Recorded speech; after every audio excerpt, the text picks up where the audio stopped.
Iran యొక్క తప్పించే భూమి మరియు ఆకాశంలో వినిపిస్తున్న మిస్సైళ్ల గర్జన ఈరోజు ప్రపంచంలోని డిఫెన్స్ ఎక్స్పర్ట్స్ మిద్దును దూరం చేసింది. ఇది సంవత్సరం 2026 మరియు పశ్చిమ ఆసియా యుద్ధక్షేత్రం నుండి వస్తున్న వార్తలు వాషింగ్టన్లోని పెంటగాన్ నుండి న్యూయార్క్ వీధుల వరకు విషాదాన్ని నింపాయి. అమెరికా నిన్నటి వరకు తన వైమానిక శక్తితో ప్రపంచాన్ని వేళ్లపై ఆడించేది ఈరోజు అదే దేశపు అత్యంత ఖరీదైన మరియు సోకాల్డ్ అజేయమైన ఫైటర్ జెట్స్ ఇరాన్ యొక్క మామూలు డిఫెన్స్ సిస్టమ్ ముందు కబార్చెత్తగా నిరూపితమవుతున్నాయి. అమెరికాకు చెందిన F-35 మరియు F-18 నిన్నటి వరకు ఆకాశానికి సుల్తాన్లుగా పిలువబడ్డాయో ఈరోజు వాటి కలేబరాలు ఎడారి ధూళిలో పడి ఉన్నాయి. ప్రపంచం ఆశ్చర్యపోతోంది అమెరికా గర్వపడిన ఆ టెక్నాలజీ ఒక్కసారిగా ఎలా ఫెయిల్ అయిందని. కానీ ఈ మొత్తం విధ్వంసం మధ్య ఒక దేశం ఉంది. దాని దూరదృష్టిని ఈరోజు ప్రపంచమంతా మెచ్చుకుంటోంది. ఆ దేశమే భారత్. 2026 నాటి ఈ యుద్ధం నిరూపించింది భారత్ కొన్ని సంవత్సరాల క్రితం అమెరికా ఇచ్చే ఆకర్షణీయమైన ఆఫర్లను కాదని రాఫెల్ను ఎంచుకోవడం అనేది కేవలం ఒక ఒప్పందం మాత్రమే కాదు, అది ఒక మాస్టర్ స్ట్రోక్. భారత్ను చిక్కుల్లో నెట్టడానికి అమెరికా తన పూర్తి ల్యాబీను ఉపయోగించింది, సాధ్యమైనంత ఒత్తిడిని పెంచింది. కానీ ఈరోజు ఇరాన్ అమెరికా ఫైటర్ జెట్స్ గర్వాన్ని అణిచివేసినప్పుడు అర్థమవుతోంది భారత్ యొక్క ప్రతి నరంలో నిండి ఉన్న వ్యూహాత్మక చతురత ఎంత శక్తివంతమైనదో. ఇప్పుడు అసలు కథకొద్దాం. గత కొన్ని వారాల్లో ఇరాన్ మరియు అమెరికా మధ్య పెరిగిన ఉద్రిక్తత యుద్ధంగా మారింది. అమెరికా తన స్టెల్త్ ఫైటర్ F-35తో ఇరాన్ను నిమిషాల్లో మోకరిల్లేలా చేస్తుందని అందరూ భావించారు. కానీ వాస్తవం దీనికి పూర్తి భిన్నంగా ఉంది.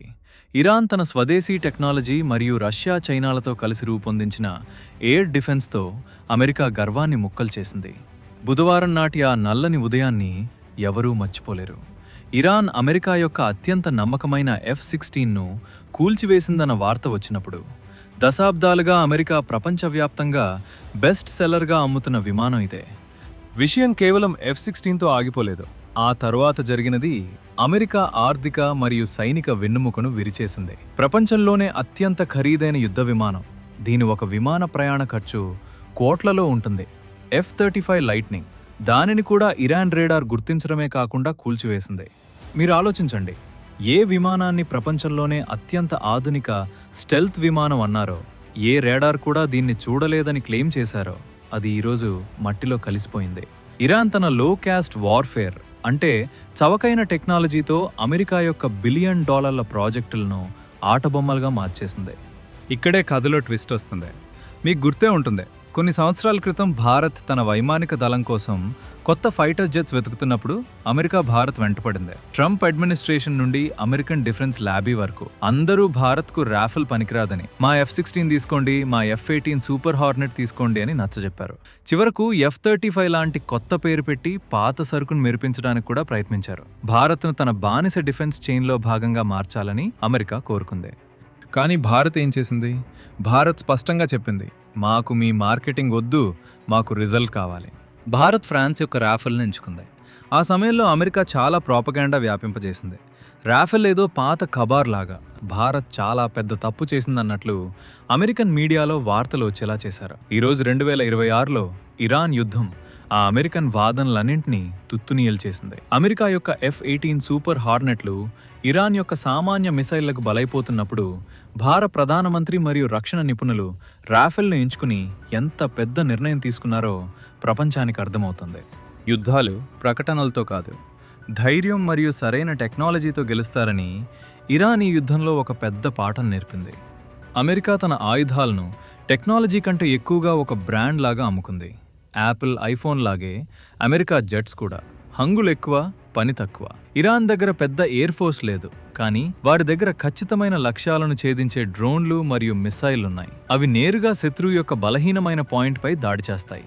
అమెరికా యొక్క ఈ బరువైన మరియు సున్నితమైన ఫైటర్ జెట్స్ ఇరాన్ యొక్క ఈ గొరిల్లా వార్ఫేర్ ముందు నిలబడలేకపోతున్నాయి. ఈ రోజు అమెరికా పరిస్థితి ఎంత దారుణంగా ఉందంటే వారి పైలట్లు ఇరాన్ ఎయిర్ స్పేస్లోకి వెళ్లడానికి భయపడుతున్నారు. తాము అజేయమని భావిస్తూ ఎగురుతున్న విమానం ఎప్పుడు అగ్నిగోళంలా మారుతుందో అని వారికి భయం పట్టుకుంది. మరి చూడండి, నిన్నటి వరకు ఇదే అమెరికా భారత్కు నిబంధనలు విధించేది. ఈరోజు అదే అమెరికా తాను వేసిన ఉచ్చులో తానే చిక్కుకుంది.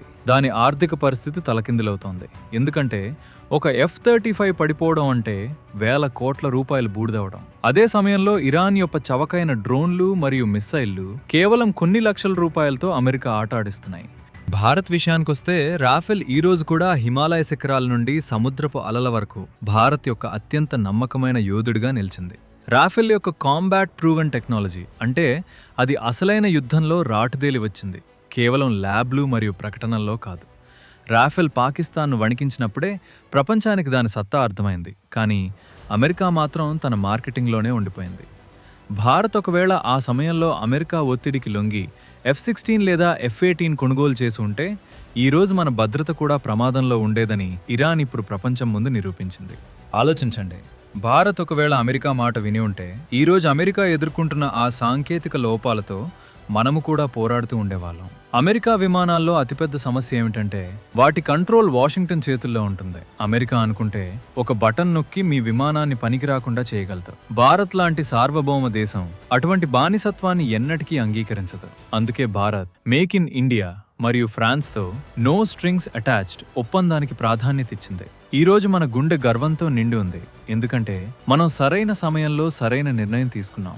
ఇరాన్ మరియు అమెరికా మధ్య జరుగుతున్న ఈ యుద్ధం గ్లోబల్ పవర్ బ్యాలెన్స్ ని ఎప్పటికీ మార్చేసింది. ఇప్పుడు ఏ దేశమూ కేవలం అమెరికా పేరు విని భయపడదు. ఇరాన్ వంటి చిన్న దేశం అమెరికా సూపర్ ఫైటర్ జెట్స్ ని మట్టిలో కలపగలిగినప్పుడు మిగతా దేశాల ధైర్యం పెరగడం సహజం. అమెరికాకు ఉన్న ఆ సైనిక గర్వం ఇప్పుడు చరిత్ర పుటల్లో కలిసిపోయే దశలో ఉంది. తమ కోట్ల రూపాయల స్టెల్త్ టెక్నాలజీ ఎలా ఫెయిల్ అయిందని పెంటగాన్ లోపల చర్చలు జరుగుతున్నాయి. సమాధానం స్పష్టం: అతి విశ్వాసం మరియు అవసరానికి మించిన మార్కెటింగ్. ఈ మొత్తం పరిణామాల్లో రష్యా మరియు చైనా పాత్రను కూడా విస్మరించలేం. 2026 నాటికి ఈ దేశాలు అమెరికన్ రేడార్ను గుడ్డిగా మార్చే ఎలక్ట్రానిక్ వార్ఫేర్ టెక్నాలజీని అభివృద్ధి చేశాయి. ఇరాన్ ఈ టెక్నాలజీని ఉపయోగించుకుంటోంది. ప్రపంచమంతా తన సిస్టమ్ను రుద్దవచ్చని అమెరికా అనుకుంది, కానీ భారత్ వంటి దేశాలు తమ స్వంత మార్గాన్ని ఎంచుకుని ప్రపంచం ఇప్పుడు మల్టీపోలార్ అని చాటి చెప్పాయి.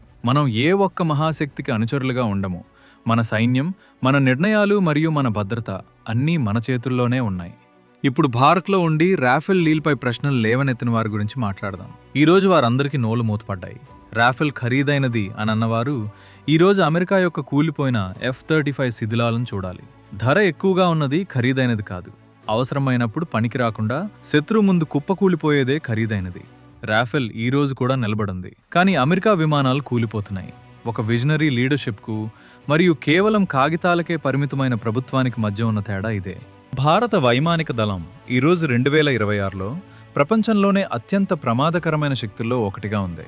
మన దగ్గర కేవలం రాఫెల్ మాత్రమే కాదు, మన స్వంత తేజస్ యొక్క అడ్వాన్స్డ్ వర్జన్ మరియు బ్రహ్మోస్ వంటి మిసైళ్లు ఉన్నాయి. ఇవి ఏ అమెరికన్ లేదా చైనీస్ సిస్టమ్నైనా క్షణాల్లో బూడిద చేయగలవు. మన రక్షణ అవసరాల కోసం ఏ ఒక్క దేశం పైన ఆధారపడటాన్ని మనం ముగించాం. ఈరోజు అమెరికానే స్వయంగా భారత్ దగ్గరకు వచ్చి మీ దగ్గర ఉన్న కొన్ని టెక్నాలజీలు మాకివ్వండి లేదా కలిసి ఏదైనా తయారు చేద్దాం అని అడుగుతోంది. ఇది కొత్త భారత్ సత్తా. ఇది తన స్వంత నిబంధనలపై ప్రపంచంతో మాట్లాడుతుంది. ఈ యుద్ధం కొనసాగుతున్న కొద్దీ అమెరికా కష్టాలు తగ్గడం లేదు. అమెరికా ఇంకా సాహసం చేస్తే మిగిలిన విమానాలను కూడా కబార్ఖానాకు పంపిస్తామని ఇరాన్ హెచ్చరించింది. అమెరికా ఇప్పుడు బ్యాక్ ఫుట్లో ఉంది. తన ఆయుధాల పరపతిని ఎలా కాపాడుకోవాలో దానికి అర్థం కావడం లేదు. ఒకవేళ మరిన్ని విమానాలు కూలిపోతే ప్రపంచవ్యాప్తంగా అమెరికన్ ఆయుధాల మార్కెట్ అంతమైపోతుంది. ఇరాన్ వంటి దేశం సులభంగా కూల్చివేసే విమానాన్ని ఏ దేశమూ $1 బిలియన్ ఖర్చు చేసి కొనాలని అనుకోదు. మరోవైపు ఫ్రాన్స్ రాఫెల్ ఇప్పుడు గ్లోబల్ మార్కెట్లో హాట్ కేక్లా మారిపోయింది. నిన్నటి వరకు అమెరికా లైన్లో నిలబడిన దేశాలు ఇప్పుడు భారత్ తీసుకున్న నిర్ణయాన్ని అభినందిస్తూ రాఫెల్ వైపు చూస్తున్నాయి. పెద్ద దేశాల ఒత్తిడికి లొంగకుండా నేషనల్ సెక్యూరిటీని ఎలా బలోపేతం చేసుకోవాలో భారత్ ప్రపంచానికి దారి చూపింది. 2026 నాటి భారత్ ఇప్పుడు లొంగిపోయే భారత్ కాదు.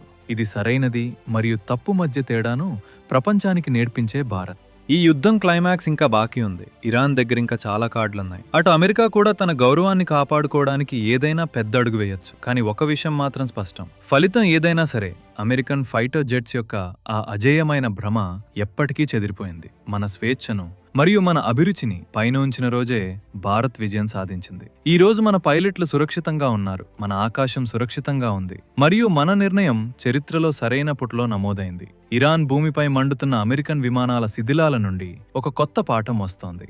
మారిన కాలం, మారిన టెక్నాలజీ మరియు మారిన భారత్. ఇప్పుడు ప్రపంచ సూపర్ పవర్ అత్యంత ఖరీదైన ప్రకటనలు ఉన్నవారు కాదు, అత్యంత ఖచ్చితమైన విజన్ ఉన్నవారు. రాఫెల్ ఎంచుకుని భారత్ ఆడిన ఆ ఎత్తుగడకు ఈ రోజు మనకు ఫలితం దక్కుతోంది. ఒక సరైన నిర్ణయం భారత్ను ఆ వినాశనం నుండి ఎలా కాపాడిందో ప్రపంచమంతా చూస్తోంది. అదే వినాశనంలో ఈరోజు అమెరికా స్వయంగా కాలిపోతోంది.